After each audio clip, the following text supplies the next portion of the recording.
We'll call the meeting of the Personnel Subcommittee to order. If the clerk would call a roll. Chairman Mendoza. Here. Councilor Kennedy. Here. Councilor Martin. Here. 3 present. All right, we're here today to take up discussion of an amended ordinance, an ordinance amending the Code of Ordinance, City of Lowell, Massachusetts, with respect to Chapter 56, entitled Personnel, by striking out this chapter in its entirety and substituting, therefore, a new Chapter 56, Personnel. We had a public hearing on these changes, and there were additional changes that were requested to be made, and for that purpose has referred back to the city manager, and I believe we have those changes ready to the amended to be considered. I'll turn it over to the city manager to highlight those. Okay. Thank you, Mr. Chairman. Yes, we did present just a brief history. I believe it was, there was a city council motion asking that we look at this ordinance, and we had a subcommittee meeting at which time we talked about some various ideas of changes that could be made to bring the ordinance up to more current day standards and ideas. And this ordinance was written back in the late 90s, mid to late 90s, as a result of the managers or department head union that had existed during the early to mid 90s, and there was a decision made by all parties involved to remove that union, but instead to put an ordinance together that would provide certain protections to those ordinance employees, the non-union employees. And the ordinance really hadn't changed much since that time. So we went back and we took a look at it. We came in with we basically threw the whole thing out, and we started from scratch, bringing some pieces back in, but then making some additional changes that we presented to the council at the public hearing. And then it was referred back, and we went in, and we made a number of changes, and I think we picked up on all of them. There was some discussion, though, about some ideas that weren't so much requested changes, but some points of contention that some of the councilors felt needed further discussion and consideration. But let me just, if I could, just walk you through the changes that we have made to bring it more in line with what we're attempting to do here, and then talk more extensively about what we see as the next step. I don't think we're necessarily ready to, this is a very lengthy process, I think, to update your entire personnel ordinance, particularly with regards to the concepts of compensation and classification of employees, and I'll get to that in a minute. But just going through, and I believe the solicitor has given you a copy of the ordinance now with the changes made in red.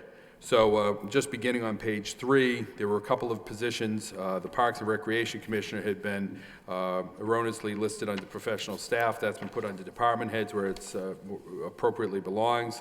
The Chief Information Officer was, that title, an old title was in there from the former ordinance that needed to be corrected so that it's no longer the MIS Director, it's the Chief Information Officer. So those changes have been made in that. On page 4, there was discussion regarding the vacation for certain categories of the non-union employees, specifically the department heads and professional staff.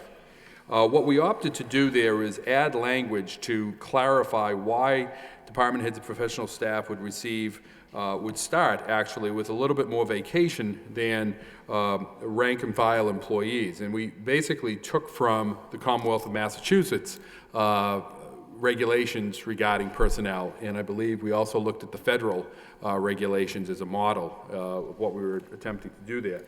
And what we've added in here is for clarification, so there's full understanding of why department heads and professional staff would be granted vacation of not less than 4 weeks, is recognizing those employees' exempt status. These are employees that do work normally in excess of 40 hours a week. They're not compensated for that. Their type of work goes on continually And in recognition of that, and in recognition of their professional status, and to make ourselves more competitive with getting these people to come to work for the city, it is necessary for us to provide 4 weeks vacation for those levels of employees. Most of them come, many of them come up through the ranks, but many of them come from other organizations that 4 weeks is commonplace. And it's hard to recruit people. We just, I don't mean to talk out of school necessarily here, and the solicitor may want to weigh in on this, but we just hired 2 new attorneys. And they came in coming out of a major Boston law firm, another a corporate law environment. To have someone come and then expect them to work the 60 plus hours a week and then say, we're going to give you 2 weeks vacation, obviously we're not going to be able to attract that type of caliber of employee. So that was a change that we made so that, again, there was clarity as to why people would be given that type of vacation. Yeah, but just to clarify additionally, this benefit's already an existing personnel ordinance. This isn't something new.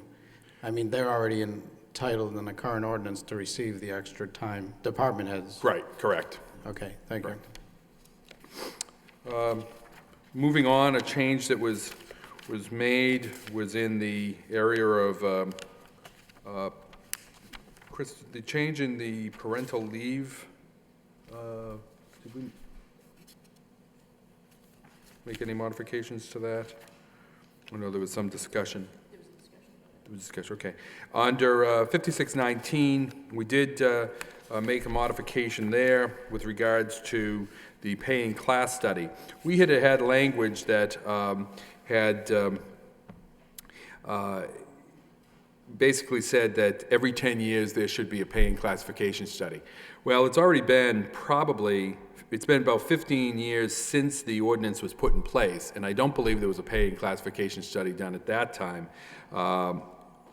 It's good practice to do this on a regular basis. We believe every 10 years we should go in and look at how people fall into classification system and then make modifications and make determinations as how people should be moved along within the grid system that we utilize. Councilor Elliott made an interesting suggestion to us that we attempted to try to work through, but it takes a little bit of time to reconstitute your entire grid system. And it really became clear to us that what we need to do is get the classification system in place first, with the salary schedules in place, before we can start looking at how we move people up through the grid. But what was interesting about Councilor Elliott's suggestion that we look at was the federal system, where people do move pretty much annually for the first several years of their career. Then they go longer periods without necessarily moving up. Now, and then there's I think there's a third phase where it becomes even a little bit longer. Now, what is interesting, and I had some discussions with some people that within the federal government that are involved in this process, and what they do, however, in the federal government, is they reclassify positions and rearrange positions on their grid on a more regular basis than we necessarily do, and that's done through an administrative procedure that would have to be utilized. So that's our suggestion now with regards to the paying classification and the grid, which I know was a topic of discussion last time of, there wasn't a grid in front of us, is that at this point in time, we would suggest that the grid simply remain in place, albeit adjusted by the 2.5%, which is comparable to what all other employees are receiving under the union contracts, and that we move forward with the paying classification study that could go into effect probably next year to make that happen. We still have the other changes that we made here. We do reduce sick time from 15 down to 12. We do freeze out sick time buyback. We do include a number of provisions on with regards to code of conduct, although it's not spelled out exactly what all of that entails. We have the parental leave policy, and we have the biweekly and direct deposit. So there's quite a bit of changes in this that I think are very beneficial, but clearly it's still a work in progress. Yes, but that's what I was going to ask about, was the grid, that we could probably proceed with adopting the ordinance itself, and the existing grid would stay in effect. Correct. Until we, other than a 2.5% increase that everybody's getting. And then once the classification is done, come up with a new grid for approval by the city council. Correct, exactly. Very good. I was the one, I believe, that had questions about the Parental Family Leave Act. It had to do specifically with 56.13, Section C. And it said parental leave shall be an additional, well, that's probably, needs a grammatical correction there, to the benefits available under the Family Medical Leave Act. And I believe the intent of this was to be sort of an overlay that they're allowed to use sick and vacation time during that period where the Family Medical Leave Act entitles them to leave without pay, I believe. But my original question is, I mean, would they get the 8 weeks compensate up to, if they have enough to compensate, and then begin the Family Medical Leave Act, which this could be interpreted that way. That was my concern, that, you know, is this 12 or is it 20? Or how could it legally be interpreted? Sure. This was intended to be in addition to the Family Medical Leave Act, and that is one of the issues that arises. And so that is, as the manager had indicated, it's a sort of work in progress, and I think that's something that we're going to take another look at as well in terms of the implication of the entire span of time that this would be authorizing. But that is the way it was sort of intended. That's the way also I believe it functions in the other communities that have this type of provision.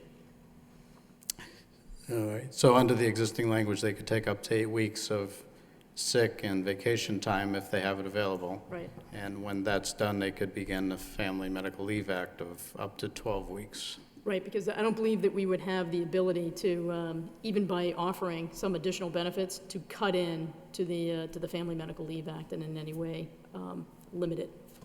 Well, I'm just, normally we get to limit how much vacation time they get to take on a consecutive basis, because we want to make sure that we're properly staffed, so we might not allow them to take 5 weeks consecutively and limit it to 1 or 2 weeks at a time.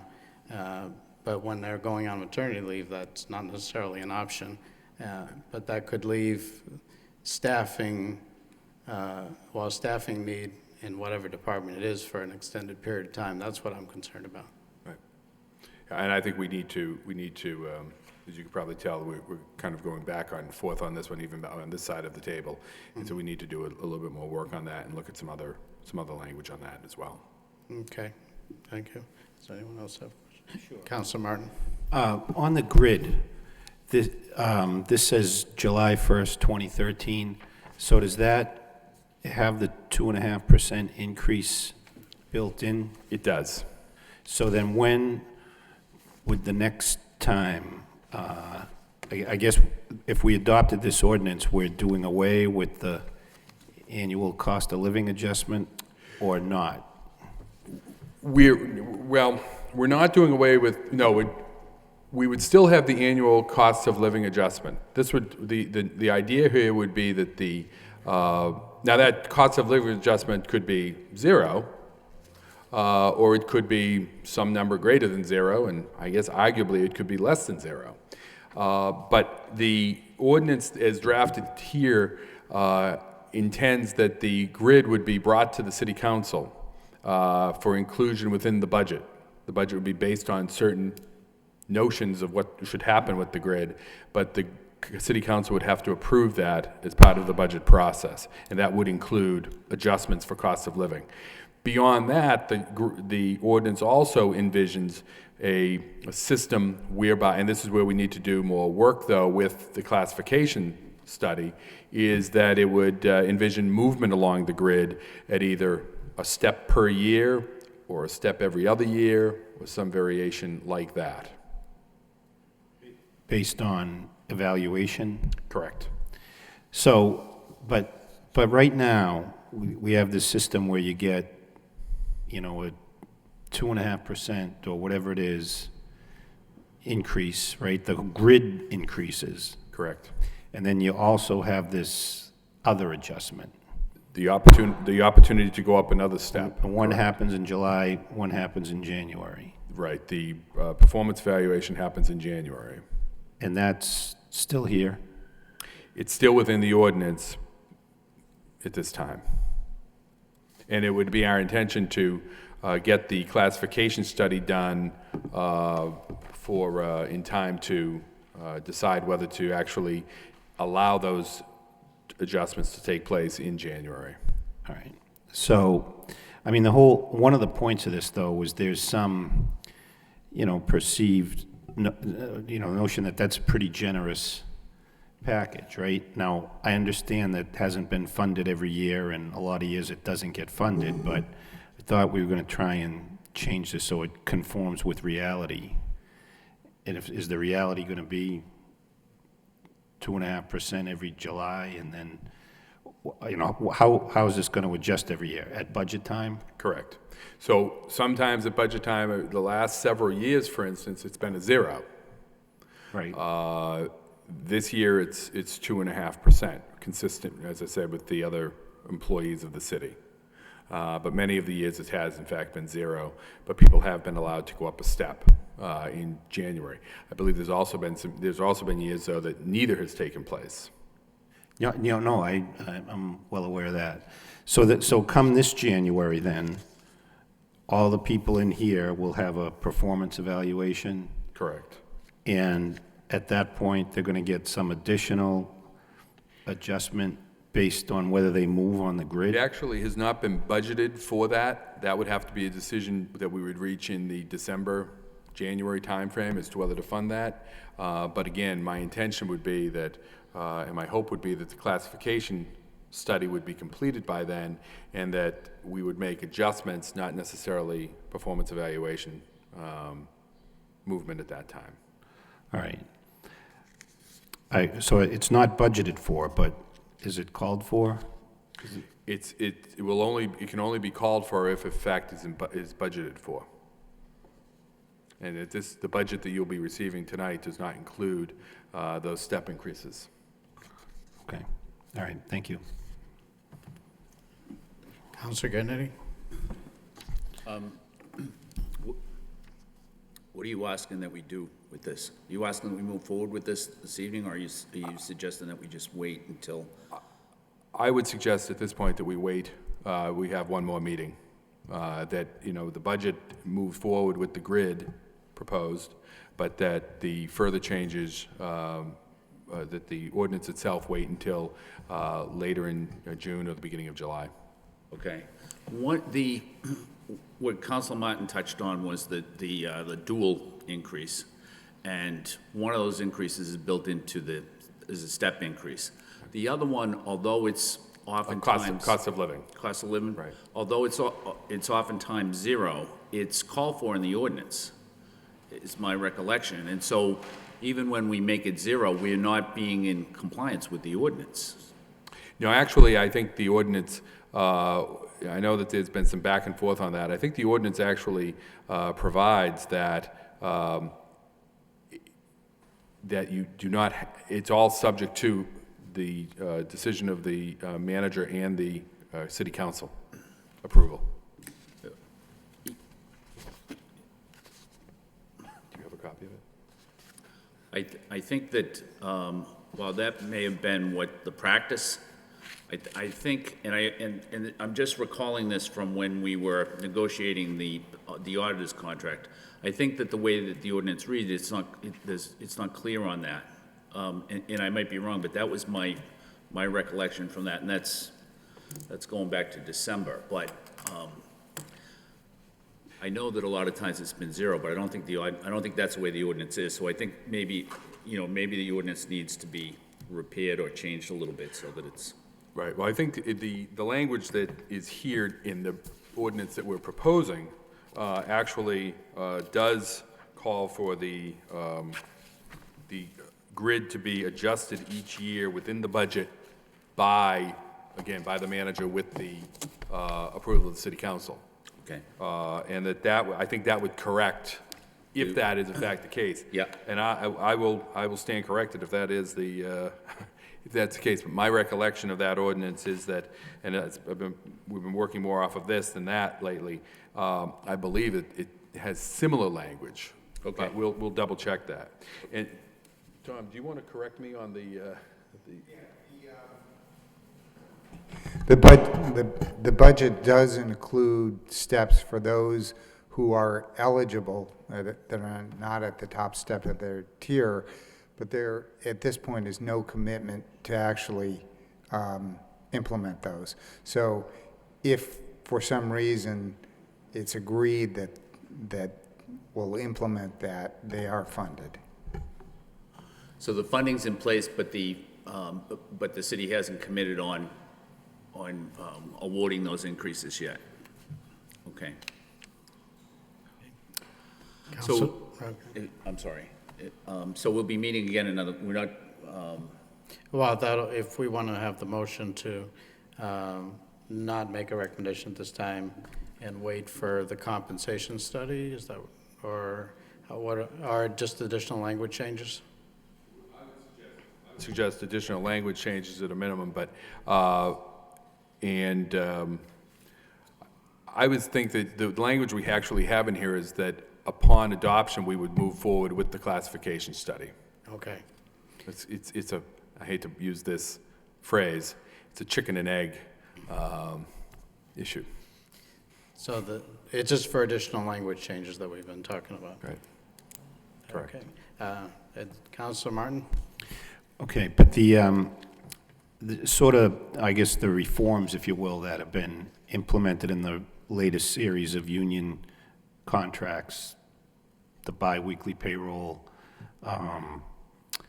the cap on sick leave, all that stuff, that's all new to this. That's all new in right? here. That's all new. So there are improvements from Absolutely. a management point of view here. As well as the reduction of sick leave to 12 days. And I would argue that, and I think that this is, it still maintains the personnel evaluation section, which I would argue that from a management perspective, that's a positive as well. I know that it's portrayed sometimes as being a negative, that not so much a performance evaluation, but a step increase, because it provides that reward structure that I think is necessary within an organization, so that people feel that their work is, and you remain competitive in that way. So.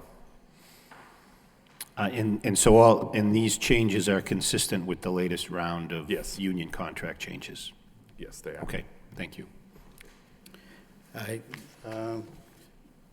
We have another meeting coming up shortly, so if there's a motion, just continue to wait for additional language changes from the manager before adopting the ordinance. so moved, Mr. Chairman. By Councilor Kennedy, second by Councilor Martin. All those in favor say aye. Any opposed say nay. Motion's carried. And now motion to adjourn by Councilor Kennedy, second by Councilor Martin. All those in favor signify by saying aye. Any opposed say nay. Motion's carried. We stand adjourned. Thank you.